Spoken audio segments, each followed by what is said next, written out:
"We are finally wrapping up this ridiculous charade," my son Preston announced in the middle of the courtroom, wearing a smile I had never seen before. It was a cold, calculated, victorious smile. My daughter-in-law, Courtney, nodded beside him, looking satisfied, as if they had just won the Powerball lottery. I sat in silence, my hands trembling in my lap, feeling the floor opening up beneath my feet. 66 years of life, 42 years of marriage, 5 years of widowhood, and it all came down to this: sitting in a bankruptcy court, being humiliated by my own flesh and blood. Judge Miller looked up from the documents, furrowed his brow, and suddenly his expression changed completely. "Wait a minute," he said slowly, staring intently at me. "This is the company that just inked the $75 million defense contract with the Department of Defense?" A deathly silence fell over the room. "I need to see these documents again." I watched the smile freeze on Preston's face. I watched Courtney go pale. And for the first time in 6 months of this living nightmare, I felt that maybe, just maybe, the truth was about to come to light. If you have ever felt betrayed by your own family, if you have ever worked yourself to the bone only for someone to try and snatch away everything you built, then you are going to understand every word of what I am about to tell you. Because this is not just the story of how I almost lost my company. It is the story of how I discovered that the son I raised, the boy I gave everything to, was capable of destroying me out of pure greed, and how justice, when I least expected it, arrived in the most unexpected way. But to understand how I ended up in that courtroom, with my son trying to have me declared incompetent and strip me of the only thing I had left of my husband Arthur, I need to take you back 5 years, to the day everything changed, to the day I was left completely alone. Arthur died on a Tuesday afternoon, a massive coronary, while he was reviewing blueprints for a new aerospace part in his workshop. There was no time for goodbyes, no last words. Just the phone ringing and the paramedic's voice telling me to get to the hospital as fast as I could. When I arrived, it was too late. My life partner, my business partner, my best friend, was gone. And I, Eleanor, was left alone with a small manufacturing company that everyone considered a dead-end garage business. Preston arrived at the funeral in a suit that cost more than 3 months of my salary. Courtney wore a black designer dress and heels that clicked loudly on the church floor. They did not cry. They did not even pretend to do it well. During the wake, I heard them talking in the hallway. "Now that Dad is gone, Mom is going to have to sell the plant," Preston said. "It is the only sensible thing to do. A woman her age cannot handle a business." Courtney laughed. "We can finally convince her. That place is worth more as real estate than as a company." I felt something break inside me. I was not just burying my husband. I was discovering that my son was already planning to bury our legacy too. That night, alone in the house we had built together, I made a decision. Arthur had dedicated 38 years of his life to that company. We had started in our garage, machining simple parts, dreaming of something bigger. Little by little, with sacrifice and grit, we became specialized suppliers of aerospace components. Small, yes, but with an impeccable reputation for precision and quality. I was not going to let all that die with him. I was not going to give Preston the satisfaction of seeing me quit. The next morning, I arrived at the factory at 5 o'clock. I put on the coveralls Arthur had given me years ago, tied my hair back, and walked onto the shop floor. The employees looked at me with a mix of surprise and respect. "Mrs. Vance," said Mike, "our production supervisor for the last 15 years. You do not have to be here. We can handle everything for now." I smiled at him, though I felt like I was crumbling inside. "Mike, this company is the only thing I have left of Arthur. If I am not here, where else am I going to be?" And so began my new life. 12 hours a day at the plant, 14 when there were urgent orders. I learned to read the contracts Arthur used to handle. I learned to negotiate with suppliers who looked at me with condescension. I learned to make tough calls, to fire people when necessary, to fight for every client, for every contract. It was not easy. There were nights I cried from exhaustion, wondering if Preston was right, if I was too old, too naive, too stubborn for this. But every time I thought about giving up, I remembered Arthur's hands over mine, teaching me to read technical blueprints. I remembered his voice saying, "Eleanor, you are stronger than you think. You always have been. and I kept going. What I did not know was that while I was fighting to keep our company alive, my own son was weaving a web to destroy me. Arthur and I met when I was just 19. He was working as a technician at a small tool and die shop, and I was a secretary at the same company. It was not love at first sight. It was something better. It was recognition. As if our souls had been looking for each other for years and finally met. We got married 6 months later, against the advice of my family, who said we were too young, too dreamy, too poor. They were right about one thing. We were dreamers. Arthur dreamed of building something of his own, something he could leave as a legacy. I dreamed of a family, of a home filled with love and laughter. For 3 years, we saved every penny.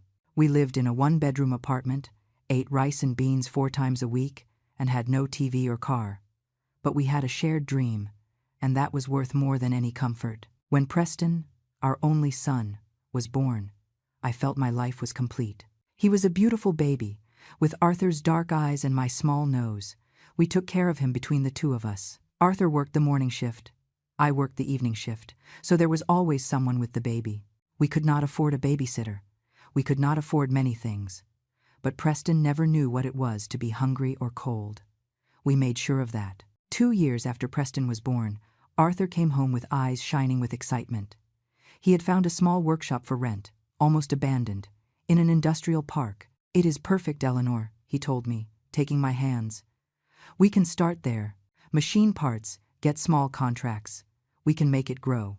I looked at our son sleeping in his crib, thought about the stability we had, about the risk of leaving our secure jobs. But when I saw the light in my husband's eyes, I knew I could not say no. "Let's do it," I said. "Together we can handle anything." The first few years were brutal. Arthur worked 16 hours a day in the shop. I stayed with Preston during the day, and at night I did the company books at our kitchen table. Numbers, invoices, payroll, collections. I learned everything from scratch. There were months when we did not know if we were going to be able to pay the rent on the shop. There were weeks when our dinner was a peanut butter and jelly sandwich because every dollar went directly back into the business. Preston grew up seeing all this. He grew up seeing his father come home with hands stained with oil, exhausted but smiling when we landed a new contract. He grew up seeing me work until the early hours of the morning, calculating margins, calling clients, begging for payment extensions. I thought we were teaching him the value of hard work, of perseverance, of sacrificing for a dream. Now I realize that perhaps we taught him something completely different. When Preston was 10, the company finally began to stabilize. We landed a major contract with an aerospace manufacturer that needed precision parts. Arthur hired our first employee, then the second, then the third. We moved to a bigger house in the suburbs. We bought our first new car. I was finally able to leave my night job and dedicate myself completely to managing the company alongside Arthur. I told Preston, "See, honey, the effort pays off. Your dad and I built all this with our own hands." He looked at me with those dark eyes that reminded me so much of Arthur and said something I should have taken as a warning, but I missed it by many years. "Mom, there are faster ways to make money." He was 10 years old. 10 years old. And he already thought our path had been too slow, too hard, too humble. As he grew, the gap between Preston and us became more evident. He wanted brand-name clothes. We bought him essentials from the department store. He wanted lavish parties for his birthdays. We threw him simple celebrations at home with family and close friends. He was ashamed that his parents had calloused, grease-stained hands. "My friends say, you guys look like blue-collar workers," he told us once when he was 14. Arthur laughed and showed him his hands. "That is because we are blue-collar workers, son, workers who built their own business. There is no shame in that." But for Preston, there was. Huge shame. When it was time for college, we offered to send him to a good state university. We had enough savings, but he wanted a private, prestigious, expensive university. "All my friends are going there," he insisted. "I cannot go to some state school." Arthur refused. With what that tuition costs, we could expand the factory, hire more people, get better equipment. Be reasonable, Preston. My son did not speak to us for 2 weeks. In the end, we reached a compromise. He would go to the state university, but he would study business administration. That way you can help us with the company when you graduate, I said hopefully. He did not answer. He already had other plans that I could not see. In college, Preston changed completely. He hung out with the children of important executives. From families with old money, he started dressing differently, speaking differently, looking at us differently. When he came home, which was less and less frequent, he criticized everything. The outdated decor, our old cars, the simple food I cooked. Why don't you hire an interior designer? Why don't you buy a Mercedes? Why does Mom cook instead of ordering takeout? He asked with disdain. Arthur tried to reason with him. Son, we have enough money to live well, but we also have responsibilities. Employees who depend on us, contracts to fulfill, investments to make in the company. We do not spend on unnecessary luxuries, Preston scoffed. That is why you are never going to be truly rich. You do not understand how real money works. He met Courtney in his senior year. She came from a wealthy family. Her father was a partner at an investment firm. The first time he brought her home, I saw how she looked at our place with barely concealed contempt. How she wrinkled her nose when I served my special casserole. How she whispered things to Preston that made him laugh while he looked at us. At their wedding, which Courtney's parents paid for because they insisted on having it at a 5-star hotel we could not afford, I heard her mother tell a friend, "It is a shame Preston comes from such a modest family, but he is different. He has ambition." I said nothing. I smiled, hugged my son, and wished him happiness. But something cracked in my heart that day. Arthur squeezed my hand during the ceremony. "Maybe when he has his own family, he will understand what we did for him," he whispered. I wanted to believe it. God knows I wanted to believe it. But deep down, I knew we had lost our son long before. We had lost him to a world that valued appearances more than character, easy money more than honest work, status more than love. And now, 5 years after Arthur's death, that son was standing before a judge trying to take away everything his father and I had built with our own hands. The first 6 months after Arthur's death were the hardest of my life. I was not only dealing with the grief of losing the love of my life, but also the tremendous responsibility of keeping the company afloat. Every morning I woke up at 4:30, made myself a black coffee, and reviewed the day's orders before the sun came up. The employees respected me, but I could see the doubt in their eyes. Could a 61-year-old woman, without formal technical training, really keep an aerospace manufacturing company running? I asked myself that question every night before sleeping. Preston showed up at the factory 3 weeks after the funeral. He arrived in his imported car, with Courtney by his side, both dressed as if they were coming from an important corporate board meeting. "Mom, we need to talk," he said, without even saying hello. He led me into the office that had been Arthur's, the office where I now spent 14 hours a day, and closed the door. "I have been reviewing the company finances," he began, as if he had the right to do so.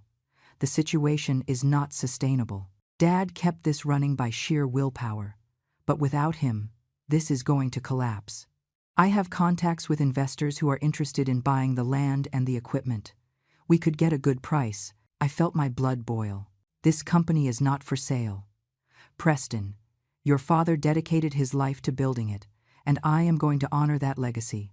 Courtney chimed in with that sweet, poisonous voice she had.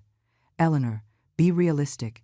You do not have the experience or the energy to run this. It is better to sell now than wait for everything to crumble and be worth nothing." I stared at her. "This conversation is over. I have work to do." Preston turned red with anger. "You are being stubborn and irrational. I am going to stop you from throwing everything Dad built into the garbage out of your stupid pride." He stormed out, slamming the door.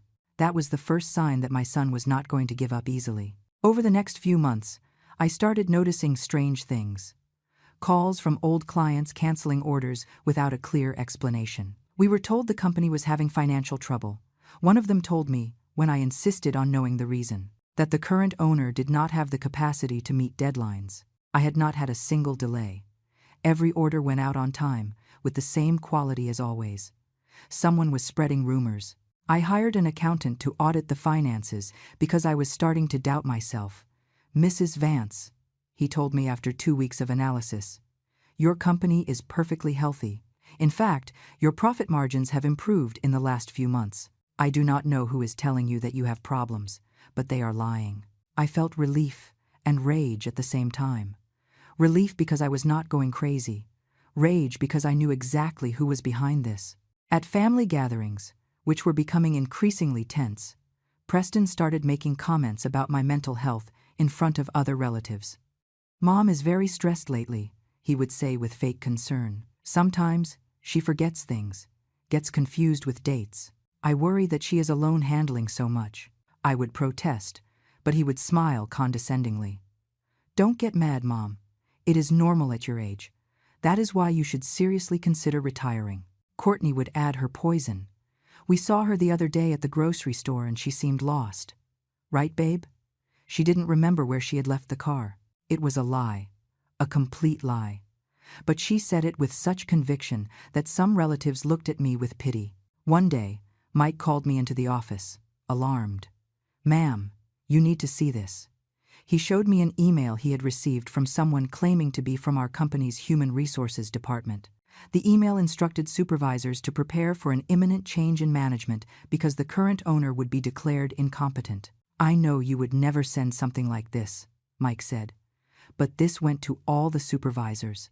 Someone is trying to create chaos." We traced the email. It had been sent from a fake account, but the IP address traced back to a coffee shop near Preston's office. It was not definitive proof, but it was enough for me. I confronted my son on the phone. "I know what you are doing, Preston. I know you are trying to sabotage me." He laughed. "Mom, you are paranoid. Maybe you do need professional help. Courtney knows a good geriatrician who could evaluate you." I hung up, shaking with fury. Things got worse. Surprise inspections started arriving at the factory. OSHA, the EPA, tax audits. Every week, it was something different. We always passed the inspections because our operation was spotless, but every visit meant lost time, added stress, nervous employees. "It is like someone is constantly reporting us," our corporate lawyer commented. "Someone who knows exactly how to create problems without there being any real violations." One afternoon, going through the company mail, I found a letter that froze my blood. It was a notification that our line of credit with the bank had been canceled. I immediately called the manager, someone Arthur and I had worked with for 15 years. "I am so sorry, Eleanor," he said uncomfortably. "We received concerning information regarding the stability of the company, and also there was a call from your son. He said you were making irresponsible financial decisions due to cognitive decline." As a direct family member, he had the right to express his concern. "And you believed him?" I asked incredulously. "Without even verifying with me?" There was silence on the other end. He presented documentation that looked legitimate. Medical reports, evaluations. "We thought we were acting in your best interest." I felt the world crumbling. "Those reports are fake. I have never been evaluated for cognitive decline. My son is lying." The manager coughed awkwardly.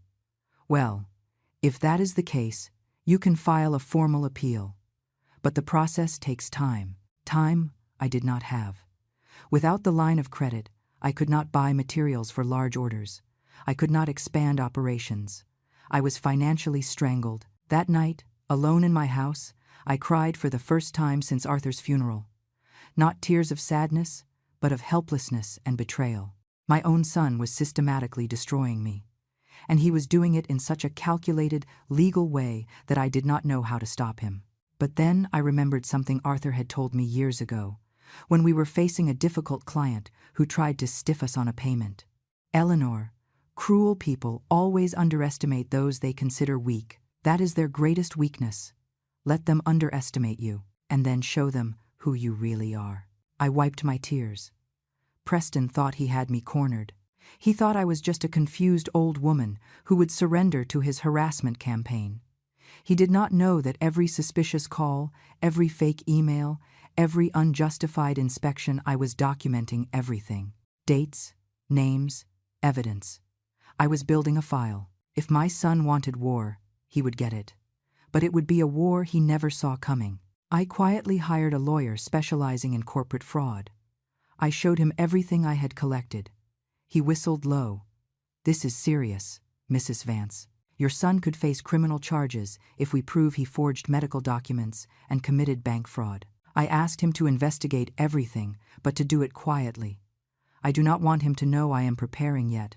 Let him think he is winning. Meanwhile, on the surface, I kept working 12, 14 hours a day.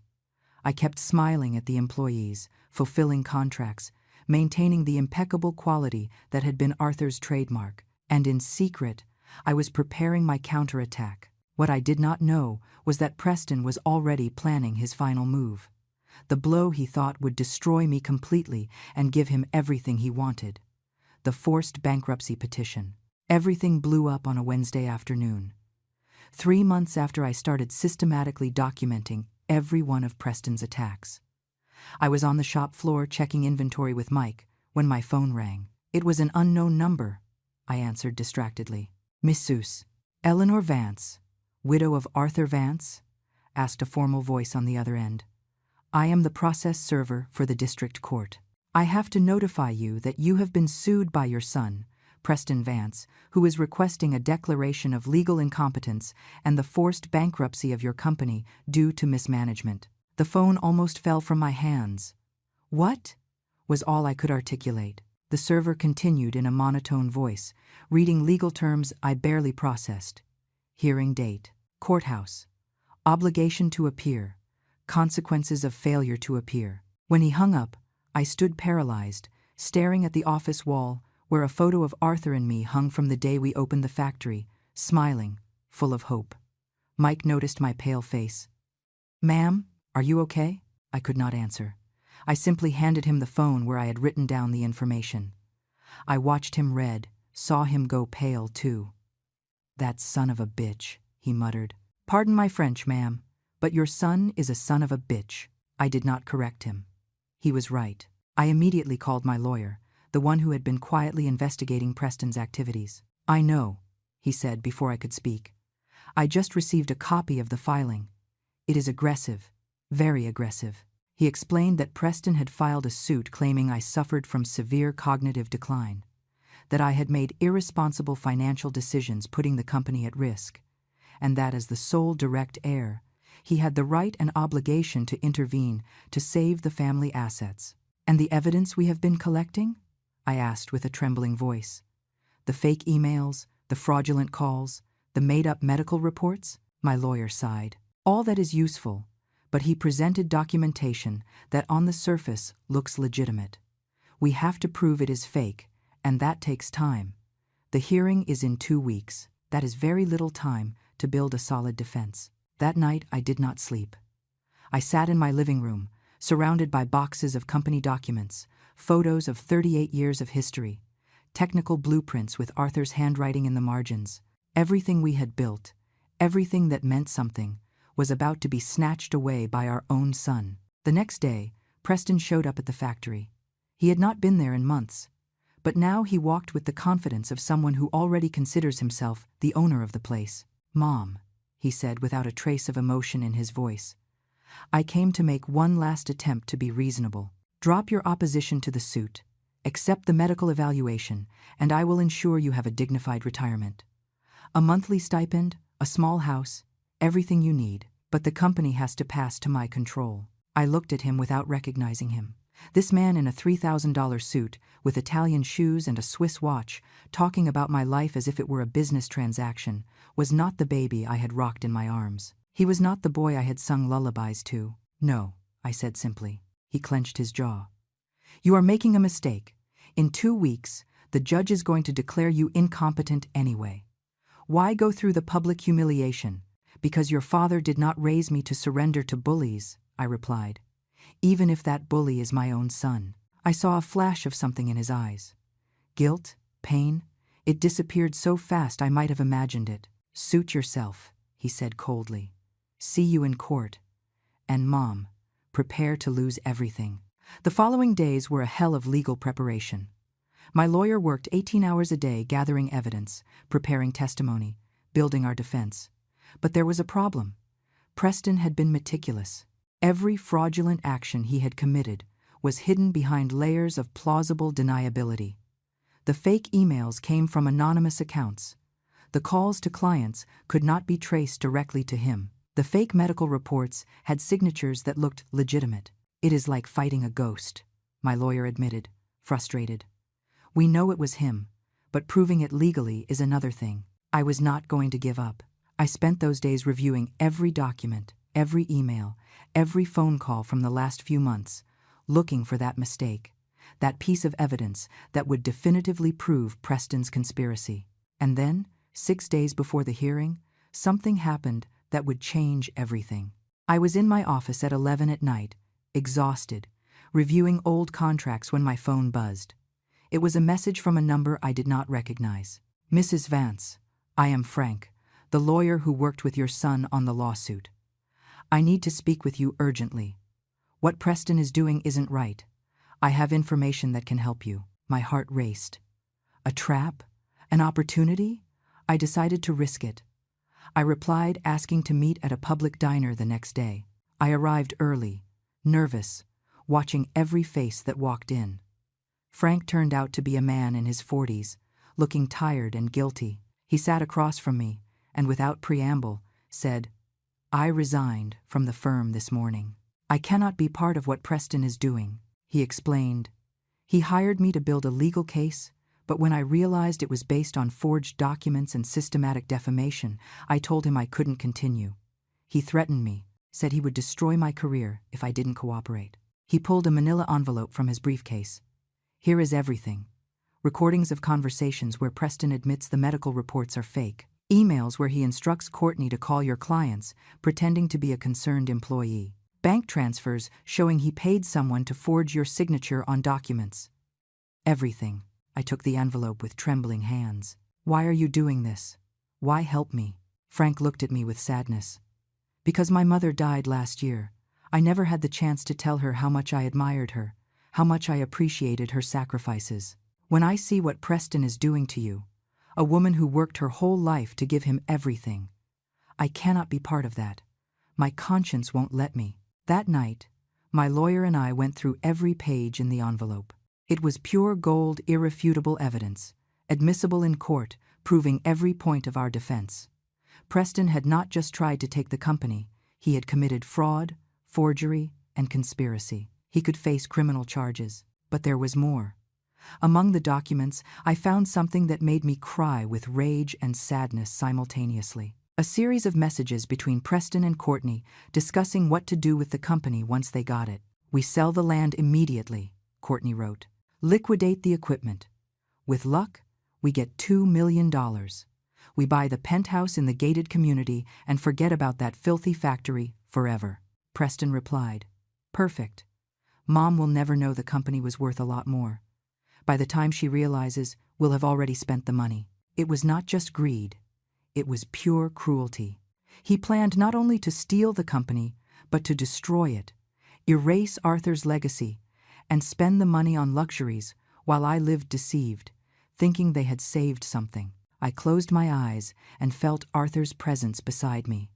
I could almost hear him whisper, "Now you have them, my love. Now show them who you are." But there was one last thing my lawyer discovered 3 days before the hearing, something even Frank did not know. While investigating the company's financial movements, he found that days before Preston filed the bankruptcy suit, I had received an official notification from the Department of Defense. They had accepted our proposal for a 5-year contract to manufacture critical components for aerospace systems. $75 million. The biggest contract in the history of our company. The notification had arrived in my email, but a physical copy had also been mailed to the company address. That copy never reached my hands. We checked the reception logs. Someone had signed for it and taken it. The signature was illegible, but the date matched the one day Preston had visited the factory in the last 6 months. He knew. He knew about the $75 million contract, and yet he filed the bankruptcy suit, alleging the company was not viable. It was not just fraud. It was economic sabotage on a massive scale. My lawyer looked at me with a mixture of awe and anger. "Mrs. Vance, when the judge sees this, Preston won't just lose the lawsuit. He could go to prison." I nodded slowly. Part of me, the mother who still lived in some corner of my heart, felt pain for what I was about to do to my son. But the woman Arthur had loved, the fighter who had built a company from scratch, knew exactly what she had to do. "Let justice be done," I said firmly. "Whatever the cost." The day of the hearing dawned cold and gray. I woke up at 4 in the morning after barely 2 hours of restless sleep. I stared at the ceiling of my bedroom, the same room I had shared with Arthur for 42 years, and felt his absence like a physical pain in my chest. "I wish you were here," I whispered to the darkness. "I wish you could see what our son has become." I got up, showered, and took out of the closet the gray dress I had worn to Arthur's funeral. It was somber, dignified, appropriate. I pulled my hair back into a simple bun. I wore no jewelry except my wedding ring. I wanted the judge to see exactly what I was, a 66-year-old woman who had worked her entire life, not a senile old lady incapable of handling her own affairs. My lawyer picked me up at 7. During the ride to the courthouse, we went over the strategy one more time. "They are going to attack first," he explained. "They will present their evidence of your alleged incompetence. Paid testimonies, fake medical reports, the whole arsenal. Let them drown in their own lies, and then we will present ours." I nodded, my stomach in knots. We arrived at the courthouse 20 minutes ahead of schedule. The building was imposing, with marble columns and hallways that echoed with every step. I had been there only once before, years ago, when Arthur and I had a contract dispute with a supplier. We had won that case. I prayed to God we would win this one too. Preston and Courtney were already there, sitting on a bench in the hallway. He wore an impeccable dark suit that probably cost more than the monthly payroll of my shop floor. Courtney wore a cream designer ensemble and heels so high I wondered how she could walk in them. When they saw me, Preston stood up with a smile that did not reach his eyes. "Mom," he said loudly, loud enough for others in the hallway to hear. "I am glad you came. I know this is hard for you, but it is for the best. You'll see." He acted as if he were doing me a favor, as if destroying my life were an act of filial love. I did not answer him. I simply walked into the courtroom with my head held high. I heard Courtney whisper something to Preston, and they both laughed. That sound went through me like a knife. The courtroom filled quickly. I recognized some of my employees who had come to support me. Mike, our foreman, Norma, the accountant, others who had worked with Arthur and me for years. Their faces showed concern and loyalty. On the other side, Preston had brought some of his business friends, people I did not know, likely to give the impression he had community support. Judge Miller entered at 9 o'clock sharp. He was a man of about 55, with gray hair and a serious expression that revealed nothing. "All rise," the bailiff announced. "Court is now in session. Case number 2847. Preston Vance versus Eleanor Vance, petition for declaration of incompetence and involuntary bankruptcy." Preston's lawyer was a man I did not know, a large man with a booming voice who began his opening statement with a narrative designed to make me look like a confused, stubborn old woman. "Your Honor," he began, "we are here because a concerned son is trying to save his father's legacy from the mismanagement of a woman who, with all due respect, no longer has the mental faculties to run a complex enterprise." For the next hour, they presented their case. They brought in a supposed doctor who testified he had evaluated my behavior from a distance and detected signs of cognitive decline. They brought in an accountant who claimed the company finances showed erratic and irresponsible decisions. They even brought in a witness who claimed to have seen me confused in the grocery store, unable to remember where I had parked my car. It was all a lie. It was all theater. But they presented it with such conviction, with so much seemingly legitimate documentation, that I saw the judge taking notes with an increasingly serious expression. I felt panic starting to climb up my throat. What if he believed them? What if our evidence was not enough? Preston took the stand. Under oath, he looked at the judge with eyes feigning pain and concern. "Your Honor, I love my mother. Everything I am doing is for her own good. Since my father died, I have watched her deteriorate. She forgets important appointments, makes decisions without consulting anyone, refuses to listen to professional advice. The company my father built is on the verge of collapse because of her stubbornness." He paused, as if it pained him to continue. "I know she thinks I am betraying her. But someday, when she is in a safe place, well cared for, I hope she understands I did this out of love." I wanted to scream. I wanted to jump up and call him a liar, a manipulator, a traitor. but my lawyer squeezed my arm gently. "Wait," he whispered. "Not yet." Courtney also testified, with tears that looked real running down her perfectly made-up cheeks.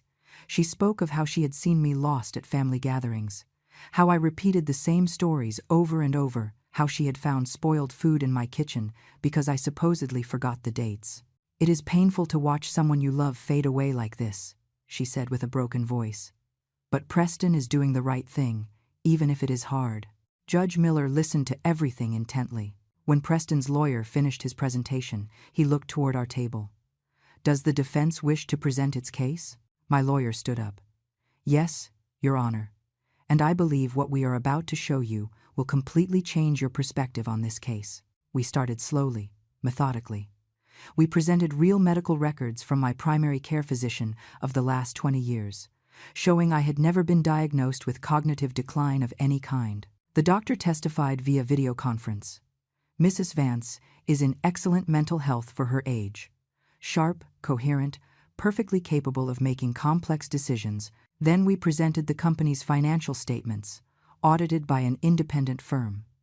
"The company is not only healthy," the auditor explained, "but has improved its profit margins by 18% since Mrs. Vance assumed full control. This is not the profile of incompetent management." I saw the confidence on Preston's face beginning to slowly fade. But the best was yet to come.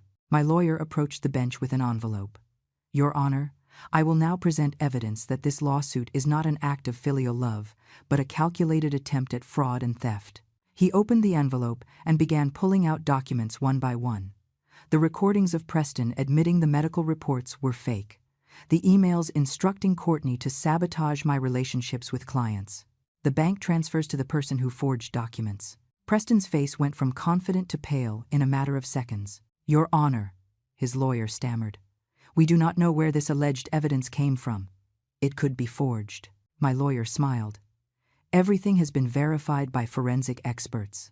We have sworn affidavits from the audio technician, who confirmed the authenticity of the recordings, from the document specialist who verified the emails, and from the bank that confirmed the transfers." And then came the moment I had been waiting for. My lawyer pulled out the last document. "Your Honor, there is one more detail the court must know. Mr. Preston Vance has filed this suit, alleging that his mother's company is bankrupt, that it is unviable, that it is on the verge of collapse." He paused dramatically. Could Mr. Vance then explain why, 3 days before filing this suit, his mother's company signed a contract with the United States Department of Defense worth $75 million? The silence in the room was absolute. Absolute. You could hear the hum of the fluorescent lights. Judge Miller looked up sharply from the documents he was reviewing. "Excuse me?" he said, his voice full of disbelief. $75 million? My lawyer nodded.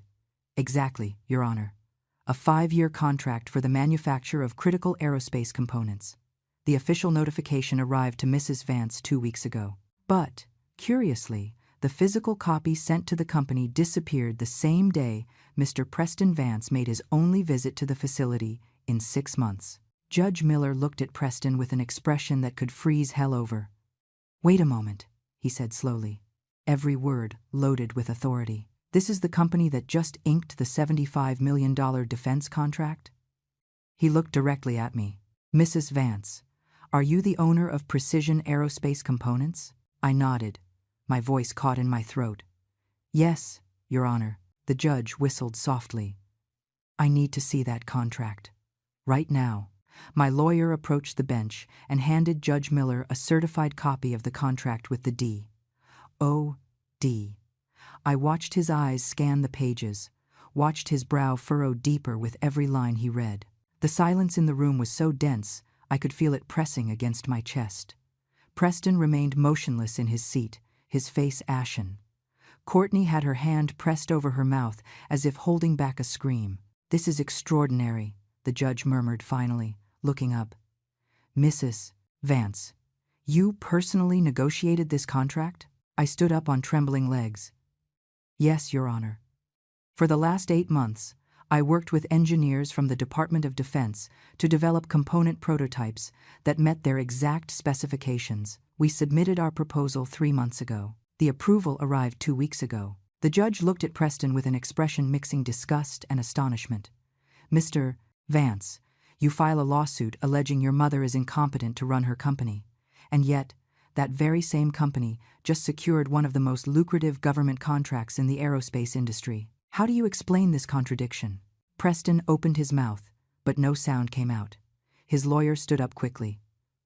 Your Honor, my client was not aware of this contract. This does not change the fact that there are legitimate concerns about the lady's mental health. The judge cut him off with a sharp wave of his hand. Sit down, counselor. I think there is much more to this case than was initially presented. My lawyer seized the moment. Your Honor, with your permission, I would like to play a recording that illustrates exactly what Mr. Vance's true intentions were. The judge nodded. Proceed. Preston's voice filled the room. It was a recording of a phone conversation with Courtney, clear and unmistakable. Old Frank is getting nervous about the medical docs, Preston was saying. He says they could be considered forgery. I told him to shut up and do his job. Mom has no way to prove they're fake. By the time she realizes what we're doing, we'll already have control of the company. Courtney's voice responded. What if the judge doesn't declare incompetence? Preston laughed. Then we use Plan B. Forced bankruptcy. With all the rumors we've spread, all the contracts we've sabotaged, we can make it look like the company is in financial trouble. One way or another, we're getting that factory. There were gasps in the courtroom. I saw Mike, my foreman, clench his fists with rage.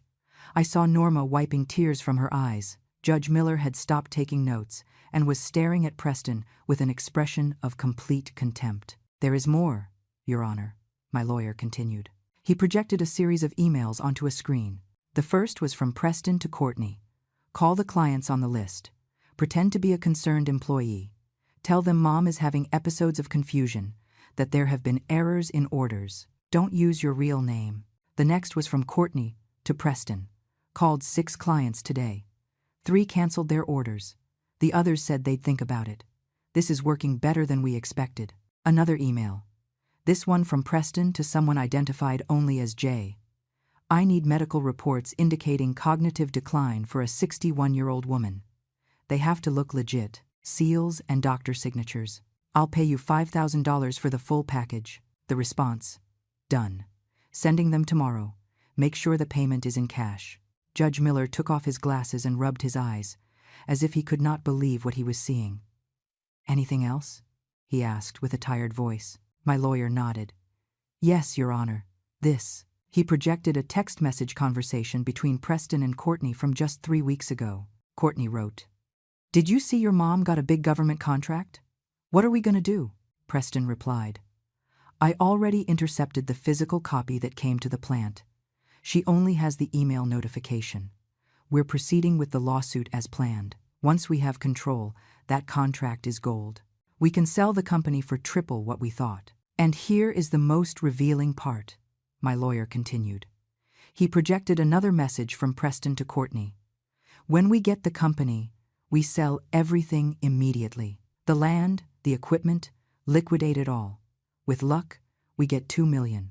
We buy the penthouse and forget about that filthy factory.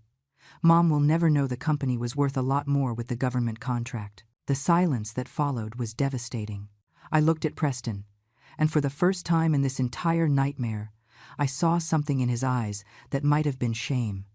But it vanished so quickly that perhaps I only imagined it. Courtney was crying now, but they were not tears of acting.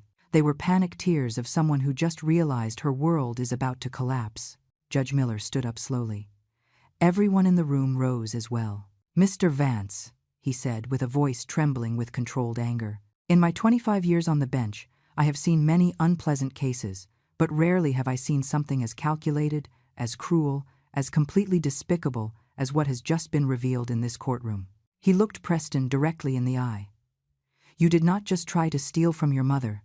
You tried to destroy her reputation, her perceived mental health, her company, her legacy, and you did it with a coldness that suggests a total absence of conscience. Preston tried to speak. Your Honor, I only. The judge held up a hand. No. You have lied enough for today. This lawsuit is dismissed immediately. Furthermore, I am ordering a criminal investigation for forgery, fraud, conspiracy to commit fraud, and economic sabotage. He turned to me. Mrs. Vance, I am deeply sorry you had to go through this experience.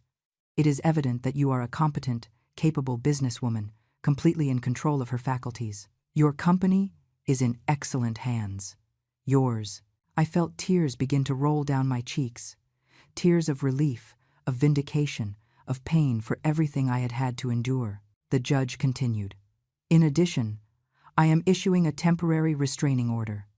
Mr. Vance, you cannot approach your mother, her company, or any of her employees while the criminal investigation lasts. If you do, you will be arrested immediately. Preston stood up, swaying.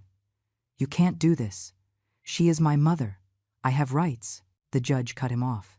You waived those rights when you decided to betray her in the vilest way possible. Bailiff, escort Mr. Vance out of my courtroom. And, Mr. Vance, I strongly suggest you hire a criminal defense attorney. You are going to need one. I watched the bailiff escort Preston toward the door. He turned to look at me one last time. There was no arrogance now, no cold, calculating smile. Just a man finally realizing he had destroyed everything that mattered out of pure greed. Mom, he started to say, but I could not hear any more. I looked away. Courtney ran after him, sobbing, her high heels clicking on the marble floor of the courtroom, the doors closed behind them. And for the first time in 6 months, I felt I could breathe completely. The days after the trial were strangely quiet. I went back to the factory expecting to feel relief, peace, maybe even joy. But what I felt was a deep, painful void. I had won the legal battle. Yes, I had exposed Preston for who he really was. I had saved the company. But I had also lost my son. And as much as I tried to convince myself that he had lost me first, a mother's pain does not understand logic. Mike found me in the office 3 days after the trial, staring out the window toward the shop floor where Arthur had spent so many hours. Mrs. Vance, he said softly, we are all very happy you won, but you don't look happy. I turned to him with a smile I knew wasn't convincing. I'm fine, Mike. Just tired. He shook his head. With all due respect, ma'am, you are not fine, and it is okay not to be fine. What your son did to you, no one should have to go through that. He was right. I wasn't fine. I slept poorly, ate worse. Every time my phone rang, part of me hoped it was Preston calling to apologize, to explain, to say it had all been a terrible mistake. But my phone remained silent. He didn't call, and I didn't know if that relieved me or shattered me even more. And then the real retaliation began. A week after the trial, my lawyer called me, his voice tense. Eleanor, I need you to come to my office immediately. Something has come up. I arrived 30 minutes later, heart racing. He showed me a series of articles that had appeared on business blogs and social media. Six-year-old businesswoman accused of manipulating judge with crocodile tears. Concerned son, victim of vengeful mother and corrupt judicial system. Justice or theater? The Vance case raises questions about generational bias in courts. I felt dizzy. Who is writing this? My lawyer pointed at the articles. These are paid posts. All appeared in the last 48 hours. Someone is spending a lot of money on a smear campaign against you. I didn't need to ask who. Preston wasn't going to give up just because he lost in court. The articles got more vicious. Anonymous comments appeared on my Facebook page, calling me a bitter old woman who poisoned her own son against his father. On the company page, fake 1-star reviews started popping up. Company mismanaged by senile owner. Terrible quality. Doesn't fulfill contracts. Don't trust this company. It's bankrupt. I had to hire an online reputation management firm to fight the avalanche of defamation. Every day was a new battle. We deleted a fake comment, and 5 more appeared. We reported a fraudulent review, and 10 new ones sprung up. It was exhausting, infinite, demoralizing. But the worst came 2 weeks after the trial. I received a call from the Department of Defense. Mrs. Vance, said the contracting officer with a formal voice, we have received concerning information about your company. Allegations of administrative instability, legal disputes, questions about your capacity to fulfill the terms of the contract. We need you to come to Washington for a formal review of your contractor status. I felt the world stop. Who provided you with that information? I asked with a trembling voice. I cannot reveal our sources, responded the officer, but the allegations are serious enough to require investigation. If you cannot dispel these concerns, the contract could be revoked. I hung up the phone, and for the first time since Arthur's funeral, I allowed myself to cry openly in the office. Not silent tears, but deep sobs that shook my whole body. Preston was trying to destroy the $75 million contract. It wasn't enough to have lost. He wanted to make sure I lost too. If he couldn't have the company, he would ensure it was worth nothing. Mike found me like that, crying over my desk. He closed the door softly and sat across from me in silence. When I could finally speak, I told him everything. I don't know if I can keep going with this, Mike, I admitted. I am so tired, so drained.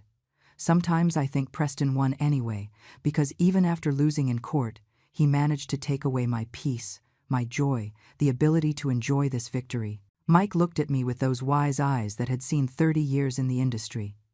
Can I tell you something, Mrs. Vance? I nodded.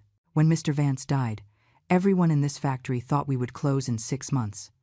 Not because you weren't capable, but because we thought no one could fill those shoes. But you proved us wrong. You didn't just keep the company running, you made it grow. You landed the biggest contract in our history, and you did it while your own son was stabbing you in the back. He leaned forward. Mr. Vance told me something once that I never forgot. He said, Mike, Eleanor is stronger than me, and she doesn't even know it. The day she discovers it, there will be nothing that can stop her. I think that day has arrived, and I think your son knows it. That is why he is so desperate. That night, alone in my house, I went to Arthur's study. I hadn't entered there since his death. I kept the door closed because it hurt too much to see his things, to smell his cologne that still permeated his sweaters in the closet, to see his technical notes scattered on the desk exactly as he had left them. But that night I needed to be close to him. I sat in his chair and looked around. His engineering books, his tools, his photographs, and then I saw something I hadn't noticed before. In the corner of his desk, under a stack of papers, was an envelope with my name written in his handwriting. My heart stopped. With trembling hands, I opened it. My dearest Eleanor, the letter began. If you are reading this, it means I left sooner than we planned. Forgive me for leaving you alone, my love. Forgive me for not having more time with you. Tears fell onto the paper as I kept reading. I know you worry about the future of the company. I know you doubt yourself, but I need you to know something. You were always the true brains behind this business. I was good with my hands, with tools, but you were brilliant with the numbers, with strategy, with people. This company survived all these years not because of my technical skill, but because of your vision. I continued reading through the tears. I also know that Preston will disappoint you. I knew it since he was young. He has your intelligence, but not your heart. And without heart, intelligence only serves to do harm. When the time comes, when he tries to take what we built together, I want you to remember this. You owe him nothing.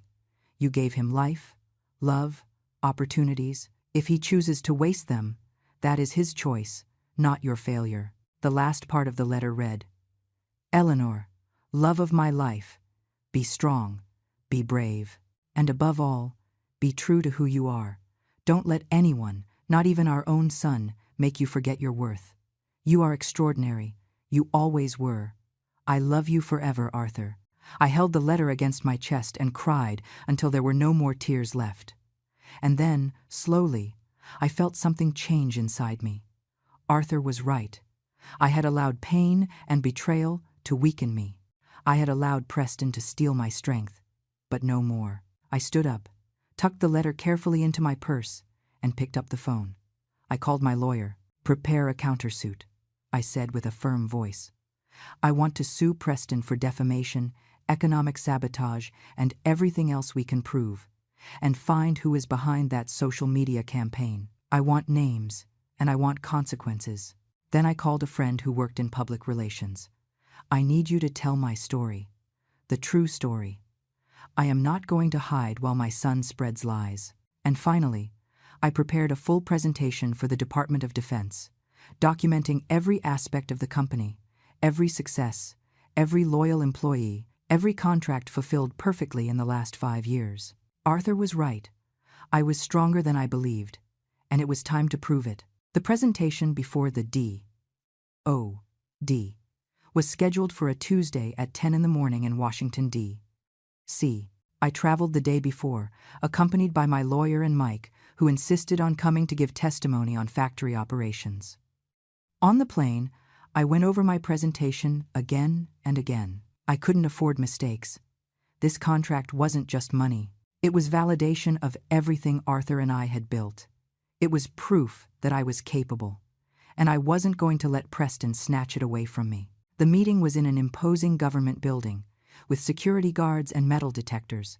They made us wait in an austere conference room, with gray walls and a long table.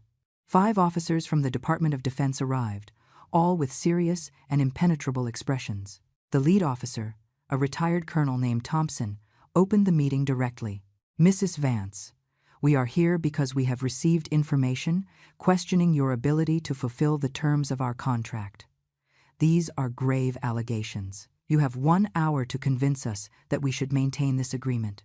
I breathed deep and began, not with numbers or charts, but with the truth. "Colonel Thompson, gentlemen, my name is Eleanor Vance, widow of Arthur Vance.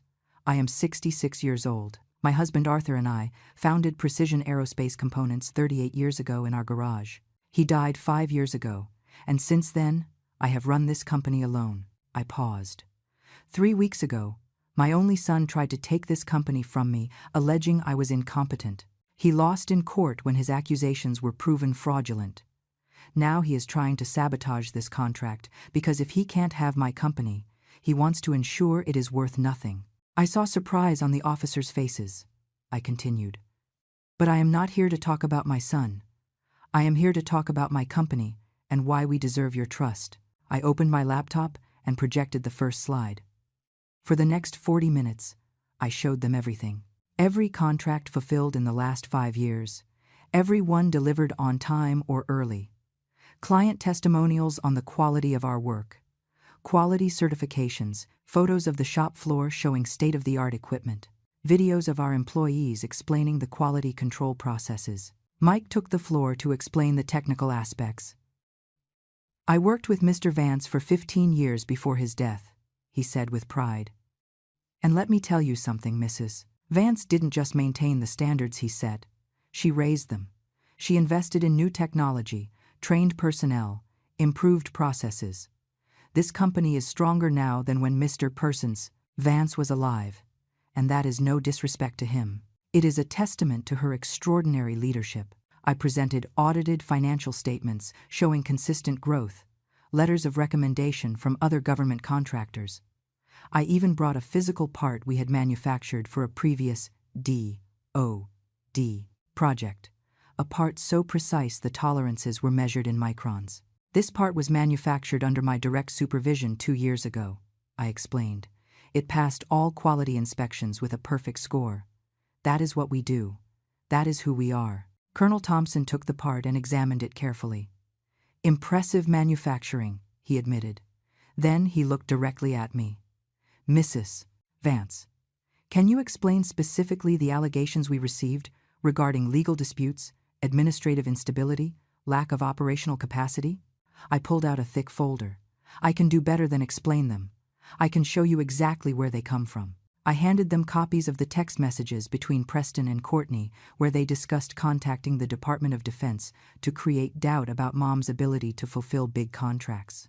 I showed them phone records proving Preston had called the department's contracting office 3 times in the last week using a fake name. "My son is trying to destroy this contract out of revenge," I said clearly. "Not because my company is incapable, not because there are real problems, but because a judge exposed him as a fraud and now he wants to punish me. But I am not going to allow his corruption to stain the reputation my husband and I built over nearly 4 decades." There was a long silence. The officers exchanged glances. Finally, Colonel Thompson spoke. "Mrs. Vance, we need a moment to discuss this in private. Could you wait outside?" My heart was beating so hard I thought it would be heard throughout the room. We went out and waited in the hallway. 15 minutes, 20, 30. Every minute felt like an hour. Finally, they called us back. Colonel Thompson was standing and, to my surprise, smiling. "Mrs. Vance, we have reviewed your entire presentation and have reached a unanimous conclusion." He paused a beat that seemed to last forever. "Not only are we going to keep the contract, we are going to expand it. Your company has demonstrated exactly the kind of excellence, integrity, and resilience we look for in our contractors. And frankly, anyone who can handle what you have handled in the last few months can handle anything we ask of them." I felt my knees go weak. Mike had to hold me by the arm. "Really?" was all I could say. The colonel nodded. "Really. And furthermore, we are going to file a formal complaint against whoever tried to interfere with our contracting processes using fraudulent information. That is a federal crime." I left that meeting feeling like I could fly. I hadn't just saved the contract. I had expanded it. I had proven to the Department of Defense, to my employees, to myself, that I was capable, that I was strong, that I deserved every ounce of success I had achieved. But there was still unfinished business with Preston. Back home, my lawyer had been busy. He filed a massive countersuit against Preston and Courtney for defamation, fraud, economic sabotage, and intentional damage to business relations. The amount we were asking for was $2 million, exactly the amount they had planned to get by selling my company. We also discovered who was behind the smear campaign on social media. Preston had hired a PR firm that, in reality, specialized in destroying online reputations. My lawyer sent cease and desist letters. The agency, realizing they were involved in potentially criminal activities, shut down all the fake accounts immediately and provided us with all of Preston's emails, giving them specific instructions. Every piece of evidence added to our case. Preston's lawyer called him 2 weeks after my triumph in Washington. "My client is willing to negotiate," he said with a defeated voice. "What do they want?" My response was simple. A full public apology, restitution of all legal costs, and that Preston and Courtney sign a permanent agreement where they waive any future claim on my company or my estate. Furthermore, if they ever defame me, my company, or my employees in any way again, the automatic fine is $500,000 per incident. The lawyer stuttered. That is very harsh. Your client tried to steal my company, destroy my reputation, and ruin my deceased husband's legacy," I replied coldly. "Consider yourself lucky I am not asking for him to go to prison, although I still could, depending on what the district attorney decides." 3 days later, I received the public apology. Preston posted it on his Facebook, LinkedIn, on all his social media. "I want to publicly apologize to my mother, Eleanor Vance, widow of Arthur Vance, for the false accusations I made against her and her company, Precision Aerospace Components. My actions were wrong, unjustified, and caused significant harm to a woman who deserved none of this. I accept full responsibility for my behavior and its consequences." It wasn't enough. Nothing would be enough to heal the pain he had caused. But it was something. It was acknowledgement. It was him admitting to the world that he had been wrong and I had been right. The criminal charges were filed by the district attorney. Preston faced up to 5 years in prison for forgery and fraud. His lawyer negotiated a plea deal: 2 years of probation, 500 hours of community service, and a fine of $100,000. He was also banned from participating in any business involving government contracts for 10 years. His corporate career, which he had valued so much over his family, was destroyed. Companies don't hire executives with a history of fraud. Courtney left him 3 months later, taking half his assets in the divorce. I heard he had to sell his penthouse, his luxury car, everything he had valued more than his own mother. Part of me, the mother who never completely dies no matter how much you are hurt, felt pain for him. But the woman Arthur had loved, the fighter who had saved her company against all odds, knew this was justice, not revenge. Justice. It has been 2 years since that day in court. 2 years since my son tried to destroy me and ended up destroying himself. 2 years since I discovered a strength inside me I didn't even know existed. I am sitting in my office, the same office where Arthur spent so many hours dreaming of our company's future. But now the view from the window is different. Where there was once a modest workshop, there is now a modern facility of 160,000 square feet. We employ 120 people, triple what we had when Arthur was alive. The Department of Defense contract was not only fulfilled perfectly, but it led us to land 4 additional contracts. Last year, our revenue exceeded $20 million. But the numbers aren't what makes me smile every morning when I get to work. It is seeing Mike, now Vice President of Operations, training the new generation of engineers. It is seeing Norma, our accountant, proud to manage a company that now requires a full finance department. It is knowing that 120 families depend on the jobs we have created, and that each of those families sleeps soundly, knowing their source of income is solid. I used part of the profits to create something Arthur had always dreamed of, the Arthur Vance Foundation for Advanced Manufacturing Education. We award scholarships to young people from low-income families who want to study engineering. Every year, 10 students receive full tuition, internships at our company, and mentorship. The first generation of scholars graduated last month. Seeing their faces full of hope and gratitude reminded me why all this matters. At the entrance of the factory, I installed a bronze plaque. It has a photograph of Arthur with his trademark smile, his grease-stained hands, his eyes shining with pride. Beneath it reads, Arthur Vance, 1952 to 2020. Founder, visionary, beloved husband. He built with his hands, dreamed with his heart, inspired by his example. His legacy lives in every part we manufacture, in every life we touch, in every dream we make come true. Every morning, when I arrive at work, I touch that plaque gently. Good morning, my love, I whisper. And I swear sometimes I can feel his presence, proud of what we have achieved. And Preston? I haven't spoken to him in 2 years. I know from mutual acquaintances that he is working as an independent consultant, that he moved into a modest apartment, that Courtney married a more successful businessman and no longer contacts him. I know that sometimes he drives past the factory, looking at what could have been his if he had chosen love over greed. 3 months ago, I received a letter from him, the first direct communication since the court case. I opened it with trembling hands, not knowing what to expect. Mom, it began, with shaky handwriting I didn't recognize. I know I have no right to write to you. I know I don't deserve your forgiveness, but I need you to know that not a day goes by that I don't regret what I did. Not for the consequences I faced, but because I finally understand what I lost. I didn't lose a company. I lost the most extraordinary woman I have ever known. I lost my mother. The letter continued for 3 pages. He talked about therapy, about facing his greed and arrogance, about finally understanding the values Arthur and I had tried to teach him. It ended with, I don't expect you to forgive me. I don't expect to be part of your life again. I only hope that someday you can remember me as I was as a child, before I lost myself, and that you keep that version of me in some corner of your heart. I love you, Mom.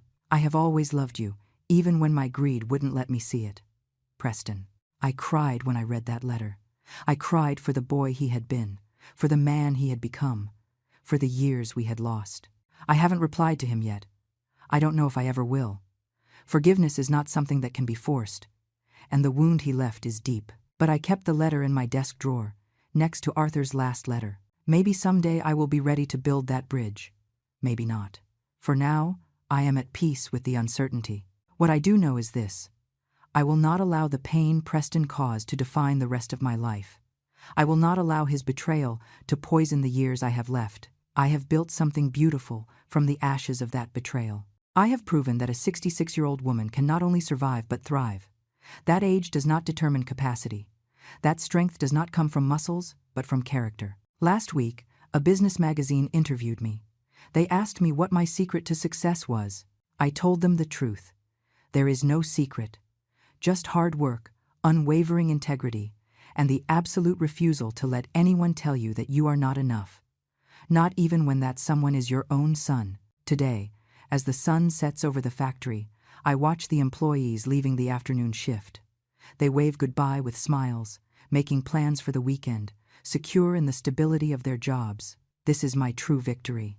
Not the money, not the contracts, but knowing that I honored Arthur's legacy, that I protected what we built together, that I proved that love and hard work will always overcome greed and betrayal. I stand up and look one last time at the photograph of Arthur on my desk. "We made it, my love," I say out loud. "It wasn't easy. It wasn't what we expected. But we made it." And then, for the first time in 7 years, I feel something I thought I had lost forever. I feel peace, because I learned the most important lesson of all. The greatest inheritance we can receive is not money or property. It is the strength to face betrayal and come out the other side stronger. It is the courage to stand up for what is right, even when it means facing those we love most. It is the dignity of knowing that we live with integrity, no matter how low others around us fall. Arthur left me a company, but he left me something much more valuable. He left me the example of living with honor, and that is a legacy that no one, not even my own son, can ever take away from me. I am closing the office for the last time today. Tomorrow I start a vacation I postponed for years. I will travel to the places Arthur and I always dreamed of visiting, but never had time for. I will take his ashes with me and scatter them in the mountains he loved so much. And when I return, I will keep building. I will keep dreaming. I will keep proving that it is never too late to be strong, to be brave, to be exactly who you were meant to be. This is my story. The story of how I almost lost everything and discovered I already had everything I needed inside